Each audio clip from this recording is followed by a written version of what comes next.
Okay, and now we are just going to have that brief pause that I warned you about that Facebook is so famous for. And I'm going to queue up my second screen over here.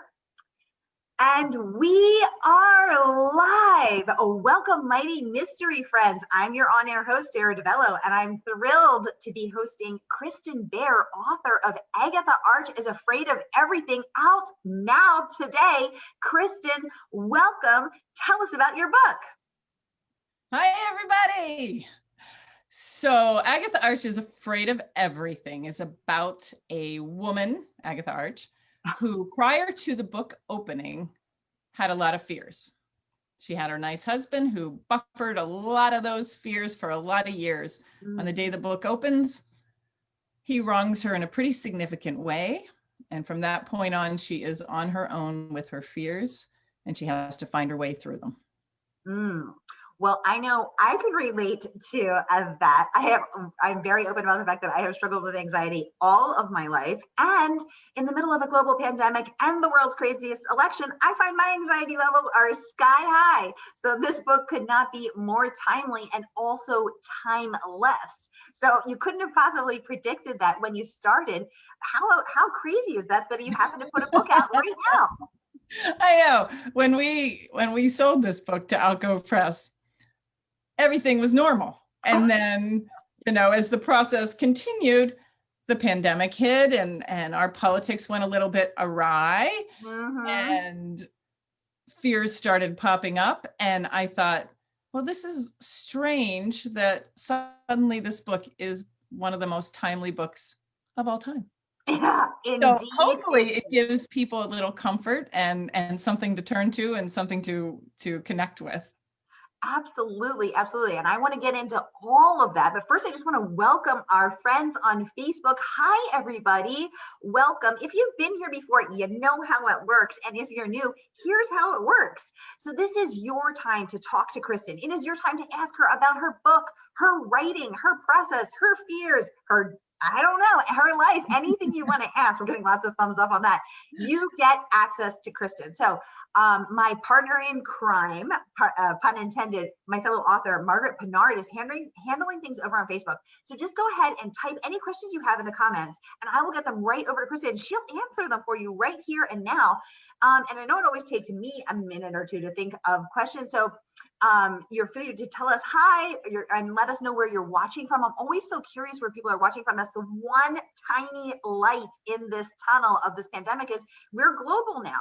So I want to say hi to everybody. Hi, Sharon. Hi, Gail. Good to have you back. Hi, Patricia. Welcome back. Hi, Sharon. Hi, Barbara. Hi, Joanne. Hi, Rita. Hi, Karen. Hi, everybody. Welcome, welcome, welcome. Hey, Laura. Welcome, everybody. So get your questions going. And while you're thinking of them, I have to share just a few words of the incredible praise that this book has earned. So Kristin got a starred review from Publishers Weekly, who raved that fans of Where Do You Go, Bernadette, and Eleanor Oliphant is Fine will love this clever romp. Booklist says readers of Laurie Gelman and Abby Waxman who enjoy Irreverent Moms will enjoy this ride. Anne Garvin, USA Today bestselling author of I Like You Just Fine When You're Not Around, says this is a singular and relatable story that's ideal for fans of Where'd You Go, Bernadette. Kristin Bair is a fresh new voice in women's fiction. Also a rave review from Hank Philby Ryan, 38-time, I think, Emmy award-winning investigative journalist and winner of every award out there, a mystery award out there multiple times. She says the book is hilarious and heartbreaking, fresh and wise, quirky as can be. The talented Bair introduces us to the touchingly neurotic Agatha Arch, a woman who loves too much and fears too much and is on the hunt to discover her own singular power. These are amazing, amazing reviews. So let's get right into it. How long did it take you to write this book? From idea to this day today, 5 years. Excellent. Okay. I like a book that takes a minute to simmer. It did. Cheryl's telling us she's watching from Montreal. Awesome. I love having an international audience. Joanne says she's watching from California. Rita says she's watching from Luxembourg. How cool is that? Hi, Rita. I know Rita. An international audience. Karen's watching from Chicago. This is fantastic. Cheryl's watching as well. Karen says she's always interested in writing processes or how the idea for the story came to you. So let's talk about that. First of all, tell us how the story idea came to you. So in 2011, my family and I, we moved back to the United States from Shanghai, China. And yeah, we were there for 5 years. So it was amazing. And I was working on a book that takes place in Shanghai. And then I got back and I was a fairly new mom. And I landed and I did what everyone does. And I joined our local Facebook moms group. And it's lovely and it's challenging and it's hilarious. And I became completely infatuated with the social dynamics and the group dynamics within that group, and then some others that I joined. And I started talking to friends who were in groups, and I started paying attention out in the world to how these groups function. And that was really the impetus for the book. And then this woman, Agatha, and her fears just started taking shape in my mind and how she functions within a group like this. Okay, cool. And for those of us who aren't moms, me and anyone else who's watching and who's therefore never been in a mom's Facebook group, that is a strange, exotic world. I have no idea what you're talking about. Tell us what you mean. What are the social dynamics? What is a mom Facebook group like? I don't even know. Well, I'll tell you this. If you go back to high school and you think about girls' cliques and, you know, all the different coalitions and how they interact, it's somewhat similar. Agatha actually has, like, her key quote in the book is that Facebook mom groups are the glory and suckduckery of modern day parenting, because they are the most uplifting, supportive group of women and men. There's a lot of dads in there now. They do amazing things for the community and for each other. And then there are those moments when they just can't get past themselves and it becomes a big struggle of who believes what and who says what, and little things ensue and it gets this crazy energy and there's all kinds of personality. It's a lot of fun. Oh my gosh. Okay, cool. Well, thank you for that illuminating glimpse into the world of mom Facebook groups and getting right to Karen's question about where the idea came from. And then how about the second part of her question? And Karen, this is Karen. We have a couple Karens watching. So Karen Belovich, great questions. You know, I dig this writing process question. Tell us about your writing process. So what does it look like? Do you rise with the sun? Do you flow effortlessly to your desk? Do the words just pour out of you? Or, I mean, are you Hemingway clawing your way through the desert, just, you know, pounding the bourbon before my beard growing longer every day? You know, I call my writing process Writerhead. I used to have a website called Writerhead. So cool. I am a morning writer, and I, for years, have fallen out of bed. It used to be 5 and then it became 4. And for the past year, since the pandemic, I get up at 3 every morning because my kids are home with me. So and I need deep, quiet, like, yes. I know there's brilliant writer moms who write while the kids are crawling on their head and, you know, running. I am not that mom. I am not that writer. I need silence and I need stillness. So I get up and I can, you know, if people let me, I could write for hours and hours. I could just keep working and sink deeper and deeper. I read out loud while I write. I read things back. I go over sentences many times. But really, I have from about 3, by the time the coffee's made, about 3:20 to 5:45 when the first one wakes. Wow, my daughter is joining us right here. This is the motherhood I've opted for. But it's so funny because I'm a night owl. So I actually stayed up until 3 a.m. writing. So we're up at the same time, but I'm still up and you're getting up. Right. So I love a few minutes. We overlapped to write a few minutes, exactly. Because I also love that deep silence and the magic of what I think of as the middle of the night, but you think of as the morning. Exactly. And it's that magical, you know, and the street is silent and the house is silent. And it's just this sparkling, deep energy. That's so cool. And so, okay, so you write for those 2 hours. And so what does it look like in terms of, I'm going to put my little daughter down. What does it look like in terms of, you know, your writing versus your editing? Do you write a skeletal first draft and then you flesh it out? Do you overwrite and trim it back? Do you bullet right down the middle? What's that like? I write and write and write and write and write until I can't move forward anymore. And then I Ooh, circle all the way back to the beginning. And it's like, I think of it as ironing. You know, like when you have something that's really, really wrinkled and yes. you have to iron it the first time, but there's still some wrinkles, and then you iron it again and you iron it again, you iron it. I think of it like that. But with each Ooh, time, like I'm not just ironing, I'm also rewriting and filling in gaps and reshaping. So something ooh. like a draft will start as 48 pages and then it'll be 72 pages and then, more and more polished each time. Okay, perfect. And when you're saying, and I love that ironing analogy because I actually like to iron. I find it soothing, I and I haven't like things ironed wrinkled. actually in 15 years. Oh my gosh. So, okay, so when you're doing that process, is it session by session you go back and redo that day's work, or is it chapter by chapter? Like what is the body of work that you're ironing? I push through. So I don't go back and iron until I get to that place, that wall where I'm like, I can't go any further until I really iron out what's come before. So then I go back and I push forward all the way through to the next place where I get stopped. So And you then I might, go and that back. might, okay, and that might be a several day process before you get to the place Oh, you it could be stop. weeks. It could be Okay. several days. Yeah. Okay, Yep. I just wasn't sure if you stopped for the day and then went back the next morning No, and no. okay, cool. Oh, that's so interesting. Okay, great. And do you feel like you're an overwriter? Do you trim it back, or are you an underwriter and you flesh it out, or you just bullet right down the middle? I am an overextender. Like I always write beyond the end of the book. I don't recognize the end of the book.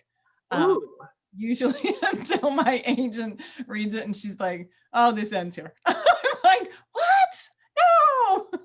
wow. Okay. And do you feel like this, and when she says this ends here, do you feel like no, it doesn't? Or are you like, oh yeah, you're right. Oh, What's I resist a little at first, yeah. But then after I go back again and I start at the beginning and I iron, I'm like, "Oh, she's right." Damn because her. you just have more to say. There's more to the story. I love that. Yeah, yeah. I mean, and I have a tendency to want to like really neatly wrap up every little tiny thing. And then Yes. I realize you don't need to, and life isn't like that. So we'll just chop it off. I, I can't relate to that at all, Kristin. I don't know what you're talking about. No, me neither. Not in real life. Yeah, exactly. Oh my gosh. Oh my gosh. Karen saying she's watching from Alexandria, New Hampshire. Hi, Karen. Welcome. Patricia, a top community member. Patricia, welcome back. Always great to have you. Says, Kristin, what do you wish that you had known while you were writing this book that you learned after publishing? And would you change anything if you could? Any advice on choosing and finding an agent would also, choosing and finding an agent would also be greatly appreciated. So let's take that bit by bit. Patricia, you know the way to my heart, which is lots of juicy questions. Yay. So let's dig into that tiny bit by tiny bit. Okay, so let's start with, what do you wish you had known while you were writing this book? That's a very good question. Patricia always has good questions. That is a great question. I wish I had known that there was a global pandemic heading our way. You and me both. I wouldn't have changed anything, but it would have let me know that I was writing a very timely book about fear. Right. And it's also a weird time to release a book. I mean, that's why A Mighty Blaze was created, Exactly. because authors are, we're a volunteer team of authors helping our fellow authors put their books out, because it's such a weird time to release a book. So you could have like thought that out a little more, or known just how brilliant and psychic you were. Exactly. Like I knew something ahead of time. Exactly. How about, what have you learned after publishing? And would you change anything if you could? Again, great questions from Patricia. Tell us about that. Change any about the publishing process? I think she's saying, what do you wish you had known, or that, whilst writing it, or that you learned after publishing this book? Have you learned anything? And this is your third book, right? This is my third one. Yeah. So have you learned anything, maybe not just along the way of this book, but along the way of all three books, that you kind of wish you had known while starting out on your publishing journey? I think I've learned a lot about marketing the book. Ooh, tell us. I think I was much more hesitant to sing about the book publicly in my first Yes. two. You know, it's hard. Somebody posted on Twitter a few weeks ago, some writer, they're like, this is a firestorm. Keep yelling into the firestorm. Every writer who has a book out, scream into the firestorm, even if people go, stop screaming into the firestorm. The last two books, I wouldn't have screamed into the firestorm. And I really decided in this one, I was going for it.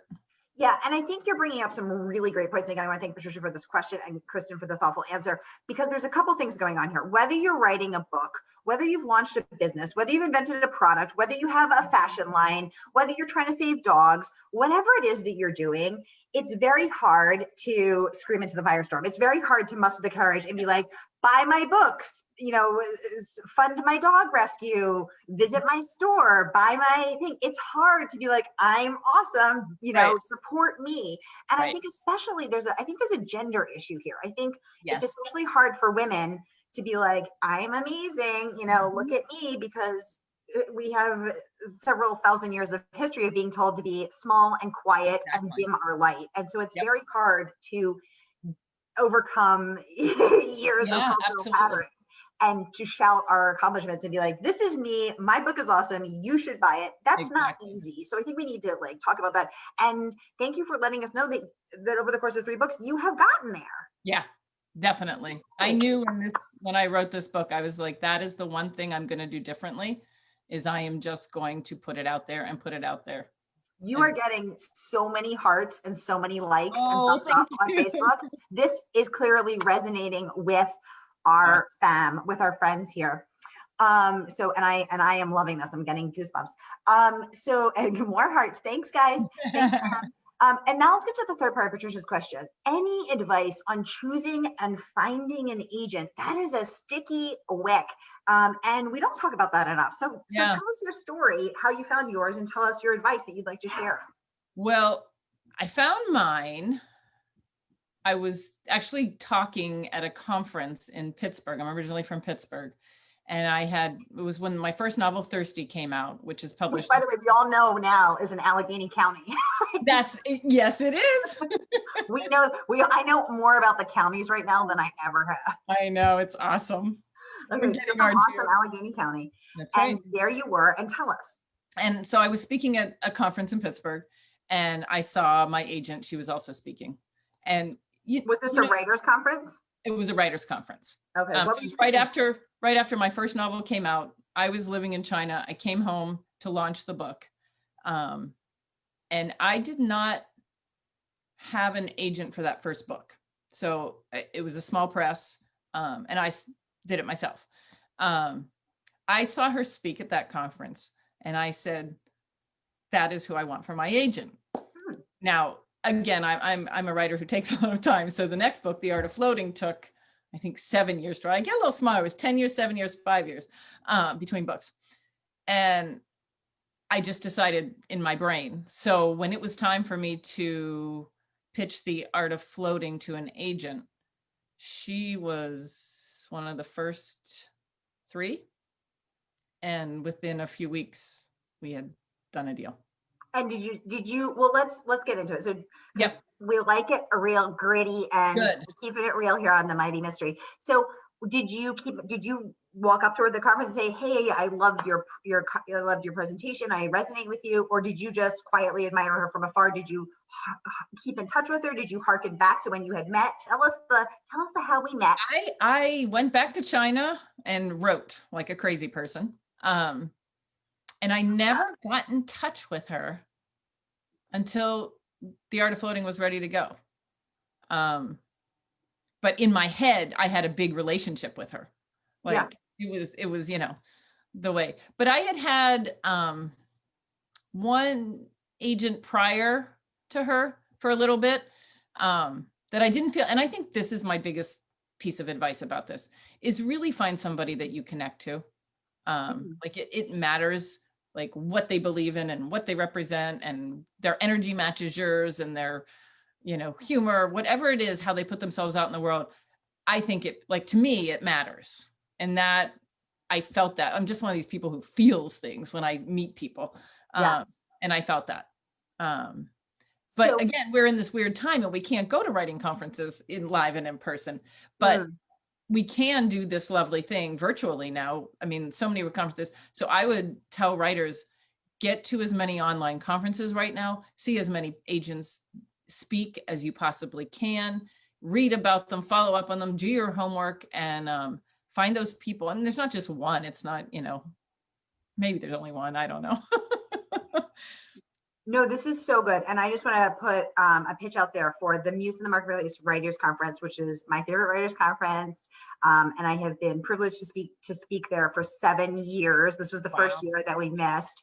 And they just put out the call for scholarships today. So I'll post the link in the comments right after this, but there are scholarships for literally everybody, because Grub Street is super, super inclusive. They really want a seat for everyone at the table. So there is scholarships for Black, Indigenous people of color. There are scholarships for working parents. There are scholarships for socioeconomic challenges. There are literally a scholarship for every person out there. And they are looking for attendees, and it is incredible. So the sessions are incredible. They're super educational. A ton of agents present there. A ton of editors present there. It's going to be online. It's in April. And you can also arrange to meet one-on-one with agents, and you give them your first 5 pages. So if this is resonating with anybody out there, I'll post the link in the comments as soon as we wrap this interview, and you can come back and you can apply for a scholarship. Or if you don't need a scholarship, you can just go, because it's really, what Kristin is saying, how she met hers. And so if that resonates with you, I'm going to post it, and maybe there you go. And then you can circle back and say you got your agent through Mighty Mysteries. There you go. God, I want that story. That would be awesome. Oh my gosh, I love it. Okay, I'm scrolling through some other comments. Some people are saying Facebook mom groups can be crazy, but also super supportive. Yep. They love that you use the writer head. Patricia says she's up at 4 a.m. and the joy of the first cup of the coffee alone. Yes. Karen Television is saying, I have a cute dog. Yay. Thanks, Karen. Patricia's saying, what a sweet fuzzy face. Oh, everybody's loving my baby. Laura Rossi's team Night Owl. Yeah, heck yeah. Oh, Karen's also team Night Owl. Awesome. You guys are so cool. I love this. Wise agents are so helpful. Patricia's saying, I adore you, Sarah. We need to have coffee or chocolate and walk our puppies together. Heck yes, Patricia. Welcome, Bonnie. Some people are saying great discussion between 2 great authors. Thank you guys so much. Trisha's saying, yes, that's what she wants. She does not want to send 100 querylators out begging for representation. I want a partner. Let's talk about that, because that is so important. And I think there's a power dynamic here, which puts writers in a really uncomfortable position where we are sort of these, these Dickensian beggars. Please, sir, may I have another? And you're like, please. It's like, listen, you're going to make 15% of whatever of my blood, sweat, and tears. I want a partner in this process. And you're saying you actually wanted someone who not just represented a body of work you respected, but someone who you vibed with on a personal level. Absolutely. Absolutely. Because, it's a long relationship, hopefully. Yes. And you want that relationship. I mean, it's like any kind of, it's like, a best friend or a marriage or a partner. You want somebody that gets you and believes in you, Yeah. Smart. Oh my God. My agent is like the most amazingly smart reader I've ever witnessed. Oh, wow. That's cool. That. Yeah. So you write your draft, you iron it out, you iron again, then you send it to her, and then she tells you you ended it 50 pages too late.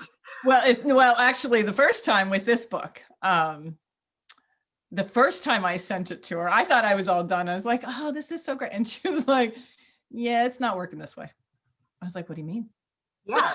What do you mean? I thought you were my partner for life. Like, I feel betrayed. I want a divorce. I don't know. You start scheduling the couples counseling session. Like, where's my therapist? Agatha has a really great therapist named Shrinky Dink, who's, throughout the book. She's very helpful. But so agent lady says, yeah, it's not working this way. This structure is not working. And it was big. Like, she said, you could fix these things. And I was like, I'm not a fixer. So I actually took the manuscript. It was in I don't even remember what the structure was at that point, but it was in a very different structure. So I took it and I said, I'm done. I'm not going to write anymore. I'm done. So I walked away from writing completely for about 3 or 4 months.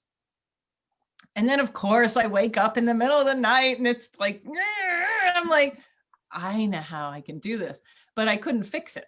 I have to write it from scratch. That's how my brain works. I can't go in and like, tweak things and change. I was like, okay, I know what it needs to be, but so she was absolutely right, 100% right. And I started again. Now, when you say middle of the night, is that like 9 p.m. for you? You never want to see me at 2 p.m. in the afternoon. I'm like, because if you're getting up at 3, is middle of the night? Is that like 9 p.m.? Is that when I'm having dinner? Exactly. I'm like, why are you awake now? Oh my gosh, there is a really great discussion going on in Facebook about who's team night out, whoop, whoop, and who's team early bird, Kristin and Margaret. Margaret, you're betraying me. I feel betrayed by you, Margaret. Karen Adams Finley would like to know, how is your relationship with your agent similar or different with Agatha's relationship with hers? Oh, cool question. Karen. Well, they talk a lot more. Yeah, they talk a lot more, but both very direct and caring. Well, let me ask you this. When your agent said you need to redo the structure, because the structure, I mean, that's the backbone. That's like, I mean, like you said, you had to completely rewrite it. Yep. Were you ever like, no, you're wrong, you don't get this book? Oh, of course. That's my knee-jerk reaction. Like, oh, no, this is it. This is what it needs to be. It's always my need. Like when she says the ending, you need to chop it off here. I'm like, oh, no. But how do you know when to trust her versus trust yourself? How do you know? It takes time. Like I really have to sit with it. And there's just something slowly happens that I start to see the light. And it just starts to feel right. It's a feeling. And have you ever gotten to the point where you got down the road and then you're like, no, I was right, and you go back to her and say, I really want to push on this a little more, or she just is a beacon of wisdom and the woman's always right? She's a beacon of wisdom. Okay, all right, excellent. Okay, I love it. So so after you rewrote the structure, how many revisions did you do? I don't know how to. Again, my ironing is so weird. Like I kept track when I was writing The Art of Floating. I think I rewrote that one 48 times, 46 to 48. Feel better. Yeah. But with this one, writing it really only in the margins of the morning, when I had so much less time, I didn't really keep track of it that way. But many. Yeah, me too. Okay, thank you for saying that, because I'm a long-term writer too. I'm 6 years into book number 2 and I'm not done yet. Yeah, it takes time, so I'm into the long simmer. I appreciate this. Yep, absolutely. What about any other? I'm just scanning, make sure I didn't miss any questions. If I missed your question, please type it again. If you have any other questions, go ahead and type it, because we're just going to keep going. We're going to grill Kristin here on a mighty blaze. Grill her up. Tell us about the title, the story of the title. That's a good story. Ooh, good. So the original title was Agatha Arch's Feathermucking Heart. Okay. Agatha has a bit of a potty mouth occasionally in the book, and instead of the alternative, she says feathermucking, because her boys, her 2 sons, do not like her to use the alternative. So feathermucking is her choice word. So the original title, which I was so committed to, was Agatha Arch's Feathermucking Heart. And how did you get to this? So when we started working with Alcove and made a deal and moved forward, I knew the email was coming. I knew the conversation was going to come. I was like, no, I'm not going to open anything that says title. Yeah. But of course, the conversation came up that maybe not everybody would love the title like I do. And do we want to, include as many readers, or could it be a little, exclusive if people didn't, vibe with the title? So I said, okay. So I came up with a big list. And this one was actually, I had a short list before, when Agatha Arch's Feathermucking Heart was still, I had a short list. And this was on it. And then, so I put this on the long list, sent it to everybody on the team, and everybody loved this one. And I love it too. I mean, it was my second choice. And it's, grown on me a lot. So, and I love the fact that the afraid is in the title. I mean, what's at stake for her from the moment you look at the title, which I think is really key. Yeah. Yes, that is really key. That is really key. Another question. How did you name Agatha? Yeah, Agatha's an unusual name. How did you come up with Agatha? Agatha Arch. Agatha Arch. Well, Agatha means strong. And like, she's got all these different characteristics. So she's afraid of everything, but she's also really ballsy and brazen. She goes at fear in a very different way from a lot of people. She doesn't cower, she attacks. Which is an interesting way of handling it. And then arch, when you arch out of something, you arch into something. And she had to do both. And I kept thinking about that as I was coming up with her last name. And I think it fits her journey pretty well. I love that. And you're so right. People and dogs, actually, from when they're experiencing fear, either recoil when I see a mouse or lunge forward, attack, because it's such an ingrained response. That's so interesting. Yep. And tell us about the book cover. So we've got Agatha there with her binoculars. Was this the first cover? Was this number 101? Did you vibe with it right away? Cover with some tweaks, but it was the first cover. Alcove had asked me, what do you envision for the cover? And I saw a very graphic cover like this, not with real people on it, but with something that really shows what Agatha is about. And she is seen often in the book with her binoculars and her spy pants on and all her many tools of her trade.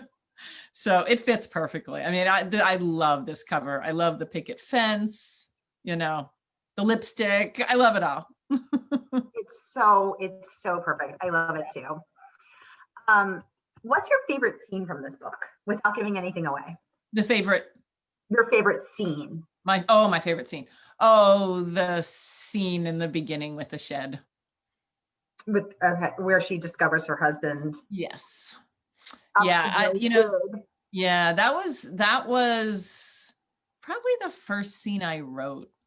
And that scene was ironed a good 4.2 million times. I ironed the heck out of that scene.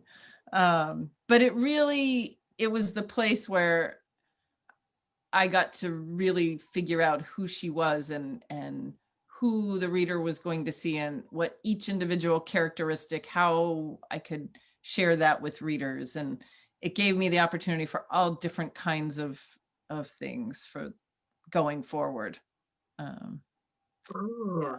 Yeah. I like that. And how would you say it changed most? Was it that it was harder for you to write such a saucy scene, or was it too saucy? You had to dial the sauce back.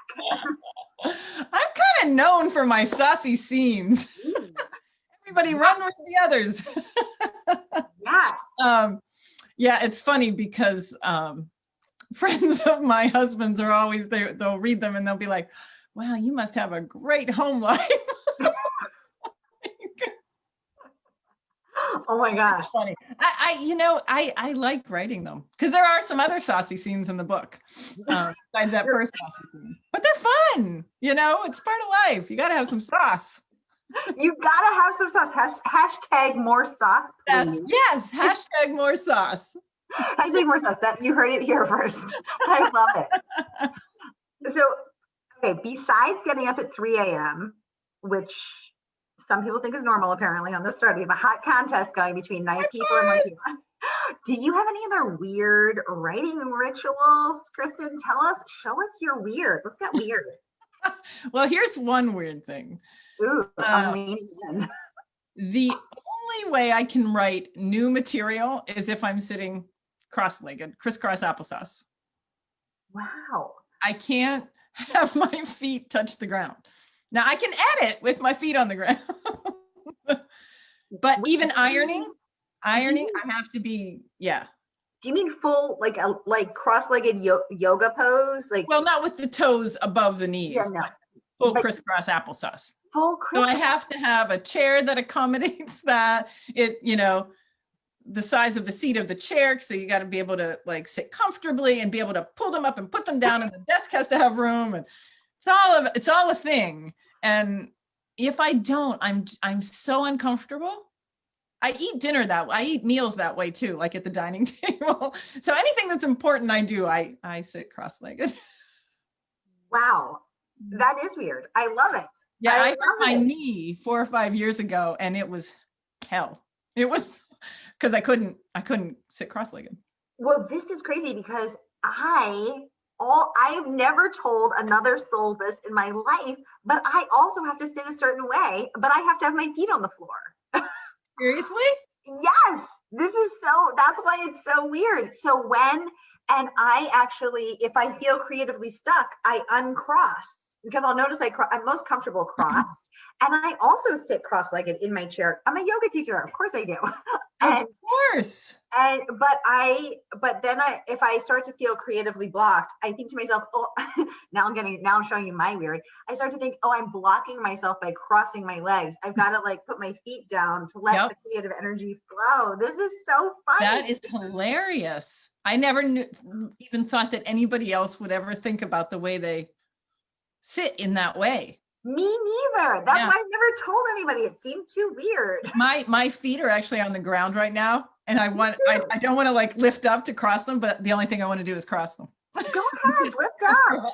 So let's see where the conversation goes once you crisscross. Then it's going to get really crazy. All right. Oh my gosh. Okay. Buckle up, my mystery cross now. We're going into light speed now. More sauce. Hashtag more sauce. It's getting saucier by the minute. Oh my God, I love it. Okay, so are you a plotter or I'm gonna cross like there you go. Are you a plotter or a pantser? Tell us about that? I have never plotted a gosh darn thing in my life. Not in life and not on the page. No, I am a pantser all the way around. Cool. Okay. Yeah. Oh, Patricia's saying there's a book to be written here, ladies. What's your favorite position? Patricia, I think that's a different book. I love it. No, she says we could interview authors around the world and take photos of them writing in their favorite position. Oh my God, I love it. A great idea. I love it. It would be so cool. Karen's saying she loves this. She's laughing so hard. Me too. Me too. And it's only 4:30, but it's dark out, so it feels like 6:30. So that's right. And to me, it's the middle of the night, so we're good. Exactly. Kristin's getting ready for bed. She's in her PJs. Where are my pajamas? Because she's getting up in 10 hours. Yep. Oh my God, I love it. So Patricia's saying, buckle up, Buttercup, and pass the gravy boat. Oh wait, do they make sauce boats? Oh my God, all aboard the sauce boat. All aboard the sauce boat. Oh my God, I love it. Oh, this is so fun. Oh my God. Okay, so you're a pantser. Now, I'm also a pantser, and I'm only 2 books in, but it has been such to be totally honest, an unpleasant process where I have pantsed my way down a dark alley and then been like, crap, this is a dead end. Let's back it up. Yep. And I thought to myself, okay, I can never sustain this level of discomfort again. I've got to start plotting. And Jeffrey Deaver came in and he convinced me about the wonders of plotting. And I was like, I will do it for you, Jeff Deaver. But so tell me, how do you do it? I mean, because if you're just following the characters, you're following the story, do you get to that place where you're like, crap. And then you gotta. Oh, I've been to the crap place many times. I just go, oh, hello, old friends. Let's turn this boat around and we'll just, I mean, I think it's inevitable. I think even plotters get to that point because I don't think, this is my own, I'm not a plotter, but I'm gonna wax poetic on it. I think even plotters probably get to a point in their plot where it didn't fly. So they got to go back in their plot. Maybe they can confirm that or deny that for me. But I mean, I just like that part of the process. I think I learned something each time I go down the wrong road, like something I was supposed to know. So even like that differently structured first round of this book, I learned so much about each one of the groups of women in this book. I learned so much about how I was looking at friendships between women, Yes. and how they work towards that. So even though it totally sucked to have to go and start at the beginning, I knew so much more going into the second round. Ooh, I like that. So it was almost necessary to get to know them, to get to know these Painful necessity. Yes. painful necessities. Margaret's saying that she loves that you said you've been to the oh crap place many times. Familiar place. We'll have weekly meetings there. They know me there. They wave.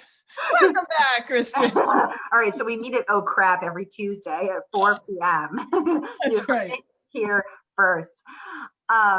What do you think the single most important tool to writing a suspenseful novel is? So what's the difference between a book? I mean, we've all gotten to the point where you read a book where you're like, yeah, and then you just kind of like leave her be because life is too much, to not be churning through the pages.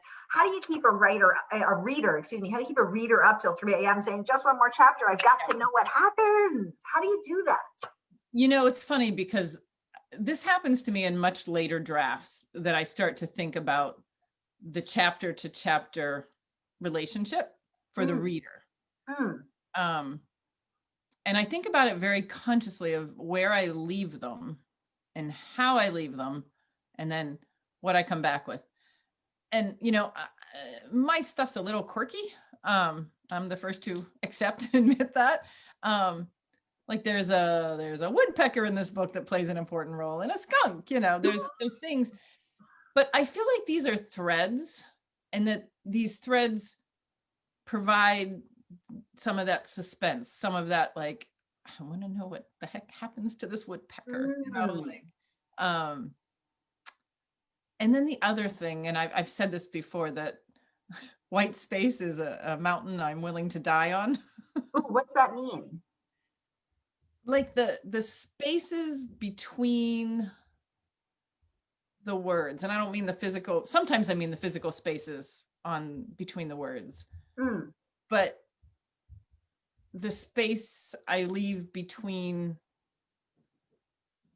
ideas and people from one mention, I guess you could call it that, to the next. That there's a very deliberate measure of space. I don't know if that makes any sense to anyone but me, but I'm very conscious of like when things come back up and the right amount of time when somebody's been waiting to hear about this particular thing again. When they're not annoyed at me for making them wait too long, and then we go right back. Does that make sense? I love that. Oh, Margaret saying white space is a mountain I'm willing to die on. Kristin, I love it. I'm interpreting it as the blank page works too. Yay. Oh, that's so awesome. Yeah, because I think there is so much pressure to like get on, get it going. And I mean, in this fast-paced life we live, it's and I started out as a poet. When I was really small, I started writing. I was 7, and I was all about the poetry, which I still love. And that was what I studied as an undergrad, and really through the beginning of grad school, I was all poetry. And that really taught me a lot about white space and rhythm and language.